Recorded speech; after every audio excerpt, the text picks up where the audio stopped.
দাবদাহের আরও খবর জানাতে এই মুহূর্তে যশোরের সার্কিট হাউস মোড়ে আছেন সহকর্মী জুয়েল মৃধা। সরাসরি যাচ্ছি তার কাছে। রেশ যেন যশোরের উপর থেকে কাটছেই না, এখনো পর্যন্ত বয়ে যাচ্ছে দাবদাহ। গত 3 দিন ধরে যশোরে সর্বোচ্চ তাপমাত্রা রেকর্ড করা হচ্ছে, যেটা দেশের সর্বোচ্চ তাপমাত্রা। আপনাদের জানিয়ে রাখি যে 3 দিন আগে দেশের সর্বোচ্চ তাপমাত্রা ছিল 43.8 ডিগ্রি সেলসিয়াস, তারপরের দিন 42.8 ডিগ্রি সেলসিয়াস, গতকাল ছিল 41.8 ডিগ্রি সেলসিয়াস। আজকেও কিন্তু দুপুর 1:30টা নাগাদ যশোরে 38.4 ডিগ্রি সেলসিয়াস তাপমাত্রা রেকর্ড করা হয়েছে। আজকে তাপমাত্রাটা গত কয়েকদিনের তুলনায় কিছুটা কম হলেও কিন্তু ভ্যাপসা গরম রয়েছে। সকাল থেকে একটু মেঘাচ্ছন্ন আকাশ ছিল এবং রোদের প্রখরতা ঠিক নেই, কিন্তু রোদের মেঘের কারণে প্রচণ্ড গরম অনুভূত হচ্ছে, ভ্যাপসা গরম।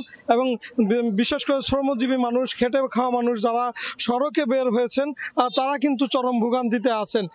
বিশেষ করে রিক্সা চালক সহ অন্যান্য পেশার যারা মানুষ তারা কিন্তু এই ভ্যাপসা গরম থেকে বাঁচার জন্য ঘন ঘন হাত মুখে পানি দিচ্ছেন, কেউ পানি পান করছেন, কেউ ছায়া খুঁজছেন একটু প্রশস্তির জন্য।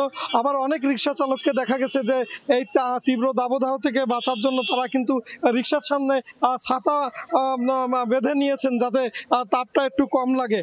তো এই যে দাবদাহ, এই দাবদাহের কারণে কিন্তু এই অঞ্চলে পানির সংকটও দেখা দিয়েছে।